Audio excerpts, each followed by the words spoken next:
И откройте, пожалуйста, второе законы, 11 глава.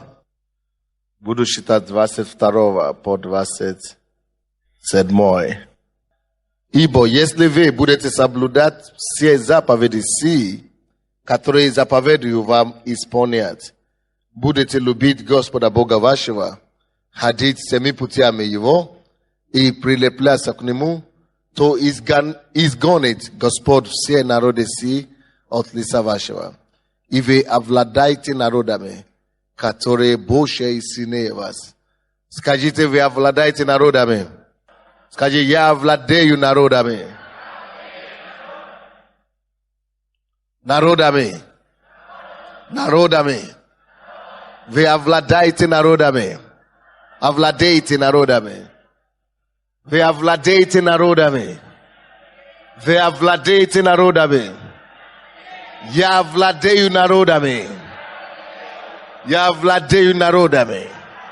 Я овладею народами. Я владею народами, которые больше и сильнее вас даже овладеете. Всякое место, на которое ступит нога ваша, будет ваше.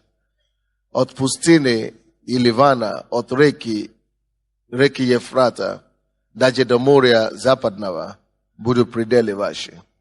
Никто не устоит против вас. Господь Бог ваш наведет страх и трепет пред вами на всякую землю, на которую вы ступите, как Он говорил вам. Вот я предлагаю вам сегодня благословение и проклятие. Благословение, если послушаете заповеди Господа Бога вашего, которые я заповедую вам сегодня.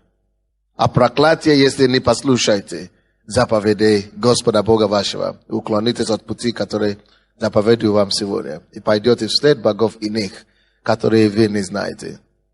Окей, 22 стих. Еще раз.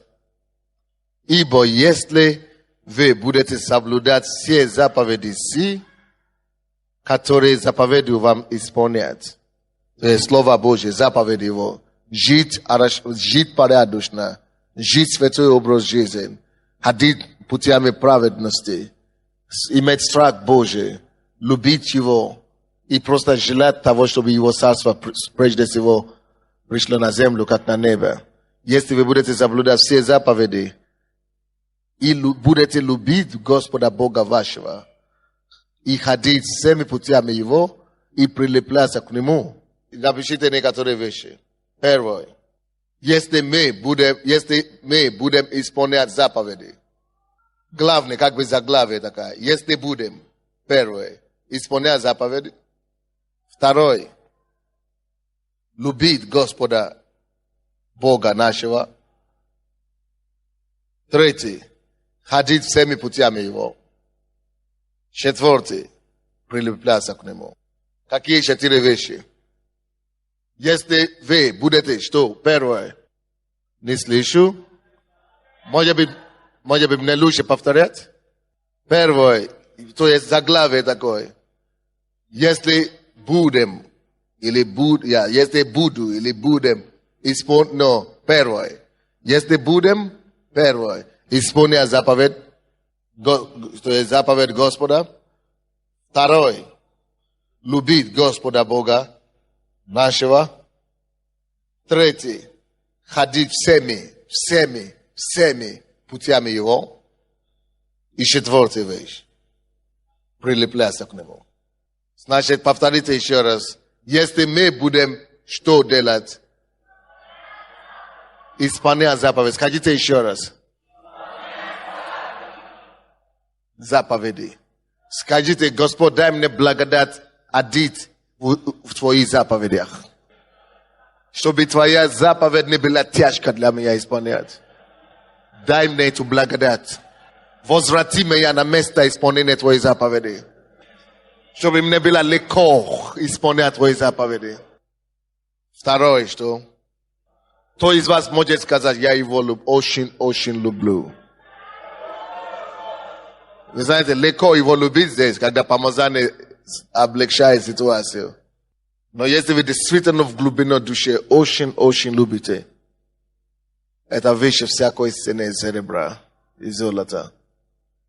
Если будете его любить, Господа Бога вашего, всем сердцем вашим, всей крепости, это значит быть проданным ему, быть отдан полностью, быть потерян в нем, быть полностью отдан, любить, фанатично влюбленный Бога невидимого, невидимый, но любимый.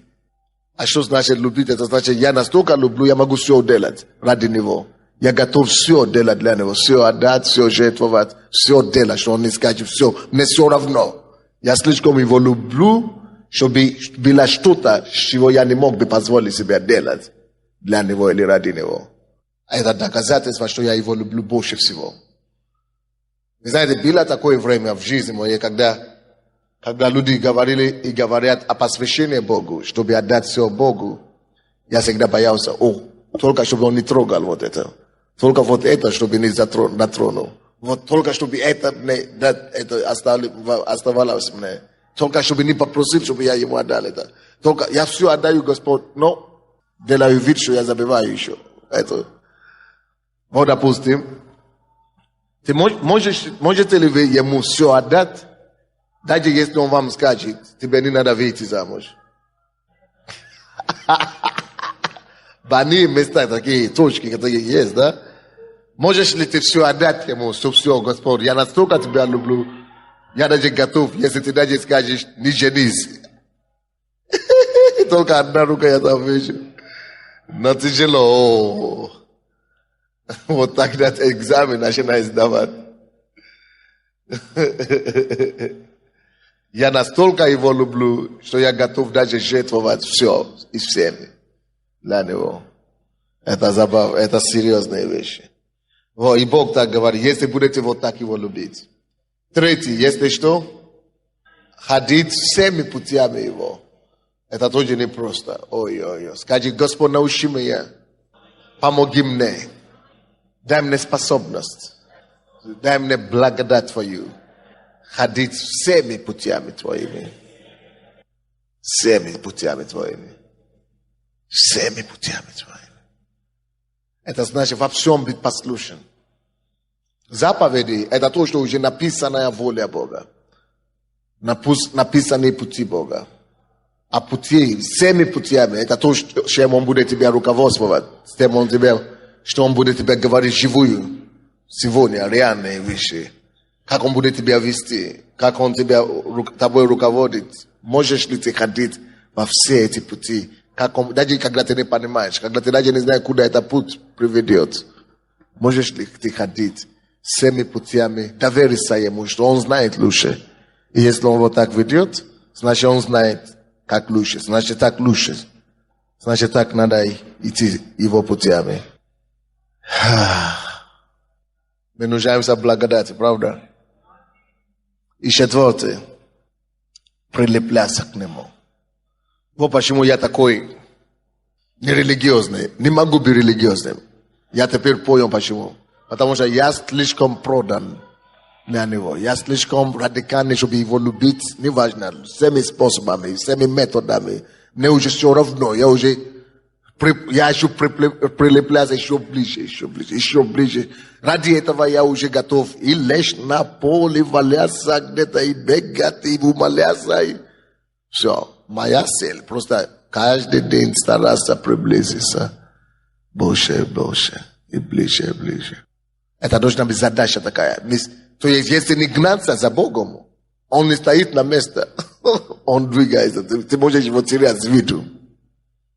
За Богом нужно научиться гнаться, ходить, бегать, ходить за Ним. А то его видеть сегодня, переживать такое присутствие сегодня, а завтра уже сухо. Потому что если ты не будешь гнаться завтра, ты уже ничего не будешь чувствовать. Это то, что имеется в виду. Прилепляться к Нему. Надо бежать за Ним. Надо догонять Его постоянно. Догонять. Повторите эти 4 вещи еще раз. Если будем исполнять заповеди Его. 2. 3. 4. Если бы я был на вашем месте, я бы это все написал в начале моей Библии. Это задача, жизненная задача. Причем позадневная, каждодневная задача. Первая страница Библии, там, где ничего не написано. Тогда будешь вспоминать об этом. То, если кто живет так, то это делает. Посмотрите, что Бог говорит. То изгонит Господь все народы си от лица вашего, и вы овладаете народами, которые больше и сильнее вас. Овладать народами не проблема. Стать отцом народом, как Авраам, не проблема. Завоевать экономическую сферу, политическую сферу, научную сферу, сферу entertainment, или как это называется, развлекательную сферу, не проблема. Бог может дать нам в руки. Он может дать нам власть и силу и владение над любой сферой жизни, которую Он призвал нас. Но эти 4 вещи, они неизбежны.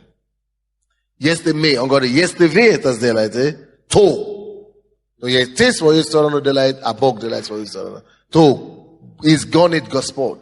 Не ты, Господь. То изгонит. То изгонит. То изгонит. То изгонит. Это если мы делаем эти 4 вещи, исполняем то, что Он говорил. И вы овладаете народами. Когда-то я считал это место Писания, когда Бог обещал Аврааму вот так, что ты овладаешь вратами врагов твоих. Я всегда думал, Боже мой, ну мне бы такой. Я всегда думал, что только Авраам он так сказал. Ты овладаешь, дети твои, ты и дети твои овладаете вратами врагов ваших. Я думал, Боже мой, мне бы такой. Оказывается, мне он уже такой тоже сказал. Я могу овладать народами. Овладать народами. Вы овладаете народами. Овладать народами. А я не шучу. Я вам точно скажу. И вы тоже. Каждый из нас может. Народ – это не только страны, территории, географии. Народами – это конкретный народ. Народа спорта, который занимается этим спортом. Народа, который занимается торговлей. Народа в искусстве. Народа из мира еще что-то. Образования. Народа из медицинского мира и овладайте народами бизнеса и так далее. То есть твой народ. Каждый имеет свое определение. Овладайте народами. Божья мечта, чтобы каждый возрожденный человек имел землю и народом, который он овладает. Вы знаете, когда Бог нам открыл систему 12, почему-то не доходит до людей, что это миниатюры. Бог отдает каждому из нас миниатюры, тактики и верности малом, чтобы потом открыть ему возможность овладеть всеми народами. Своим народом. То есть группа 12, это миниатюры.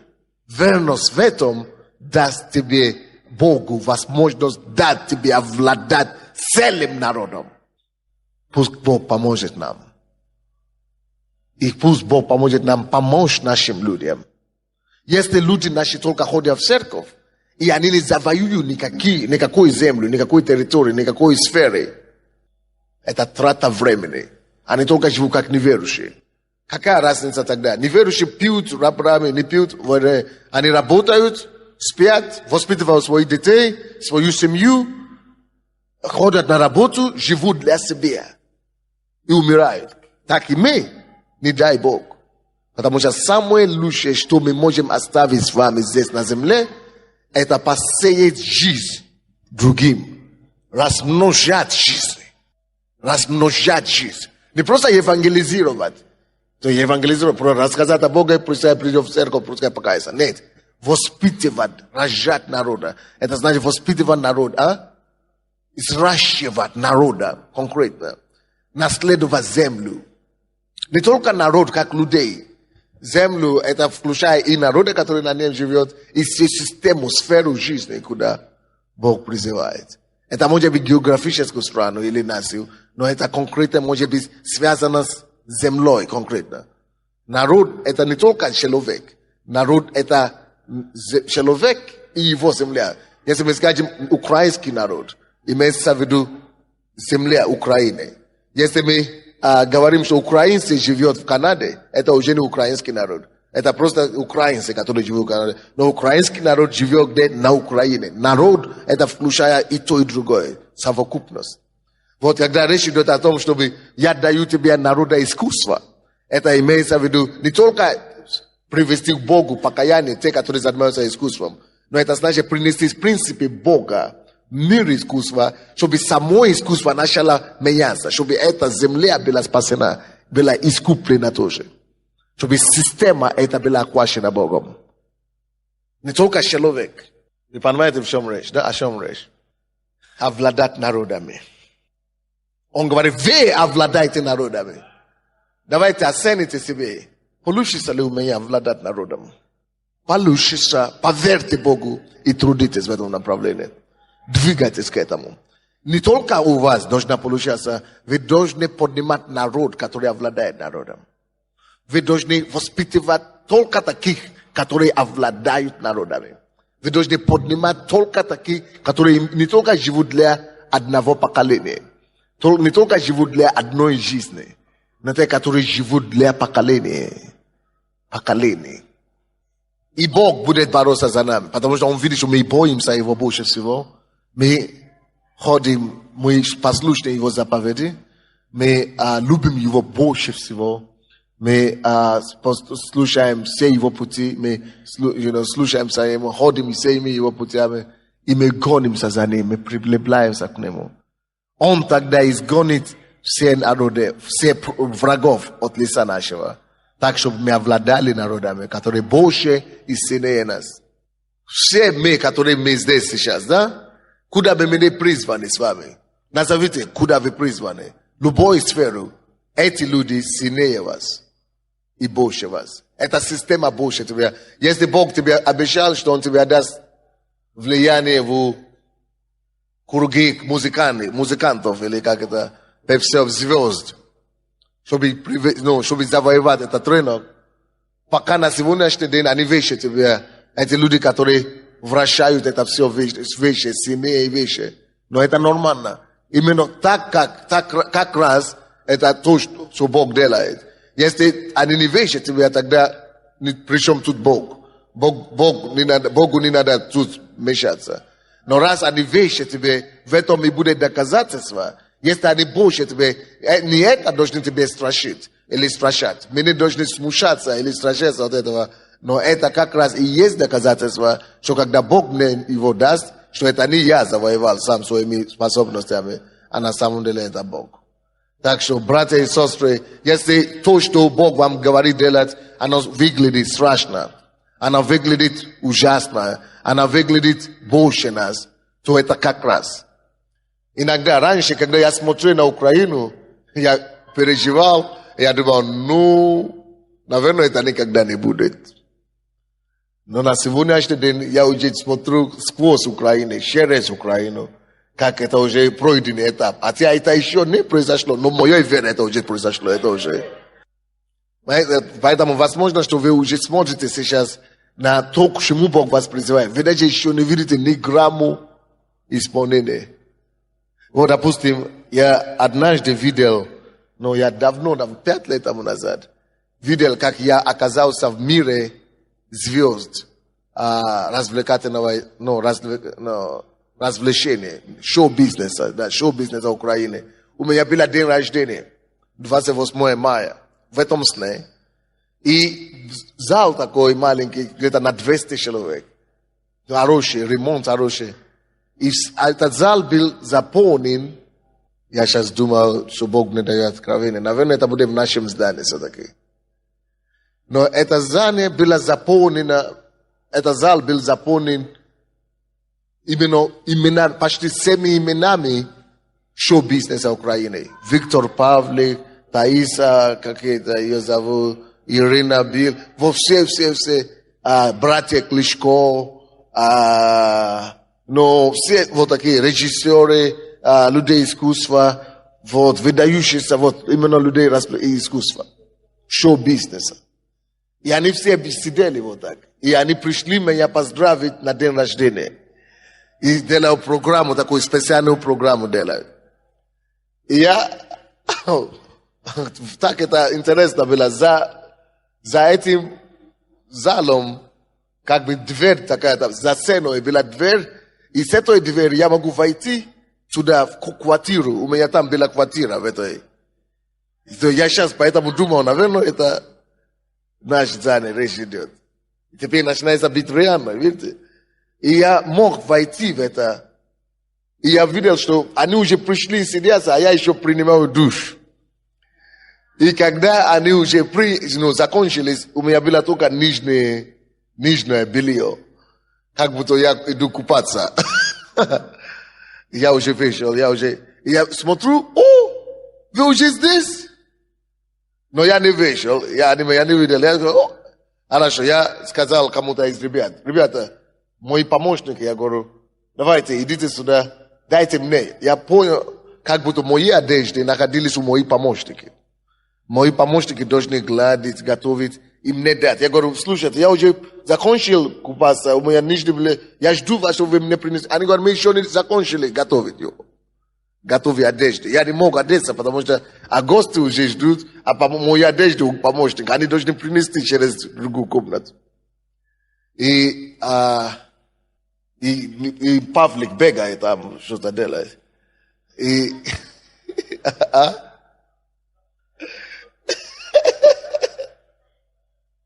И, короче, я проснулся, я понял, что и Бог мне говорит, слушай, я тебе отдам шоу-бизнес этой страны. Это будет тебе подарок на день рождения, мне говорит. И говорит, да, я приведу их к себе, к Богу, говорит. И говорит, но вы не готовы. Ты видишь, ты в какой форме. Ты не готов, человек. Человек, ты не готов. Ты не готов. Но я понял, не только я не готов. Но я не готов тоже из-за того, что мои помощники не готовы, не успевают. Это самое. И я начинаю, Бог мне напомнил, начинаю напоминать этот сон именно в эти дни, вот после годовщины. И я понял, что после годовщины 10-й, что мы уже начали быть более готовы. Мы уже начали, потому что я вижу, что нам дали землю, наверное, это зал будет там. Я вижу, что многие люди начали каяться больше из шоу-бизнеса. То есть вы видели эти, где Марина Адоско и Андрей Мини, да, или как, Сергей. Они очень серьезно покаялись. Очень серьезно. Они не пропускают, вот в четверг, прошлой неделе, я кому-то рассказал, они идут сюда, в среду, день новообращения, хотя они уже прошли АБЦ, но они приходят, чтобы прийти и присутствовать на прославлении. Вдруг, на всякий случай, они не успеют попасть на четверг на служение. И я спрашиваю, я говорю, а что, у вас сегодня что-то? Они говорят, мы пришли побыть на служение и прославлять Господа, чтобы вдруг мы завтра не успеем, чтобы не пропускать служение. Такой ревность. Они на ночной молитве пребывают. Они ни одно служение еще не пропустили, как они покаялись. Ни домашнюю группу не пропускали, ни воскресенье не пропускали. Это серьезно так пошли за Богом. А это 2 звезды, это заслуженные артисты Украины. То есть и другие так еще, которые каялись уже, то есть Дима Климашенко, или как ее зовут? Димашенко или Климашенко, да? И другие, и Бог работает. И я знаю, что больше будет, как только что наше здание будет готово. Из команды Русланы, вы знаете, что если Руслана выиграла Евроведение, значит, следующее Евроведение будет здесь, на Украине. Да, каждой стране, которая готовит это, дают $5 миллионов, чтобы только принять это. То есть это кроме других прибыли, которые от туризма, от 100 миллионов человек смотрят эту программу. Короче, в чем дело? Что говорят? И сейчас говорят, нету зала в Киеве, который, на Украине, который может вместить это.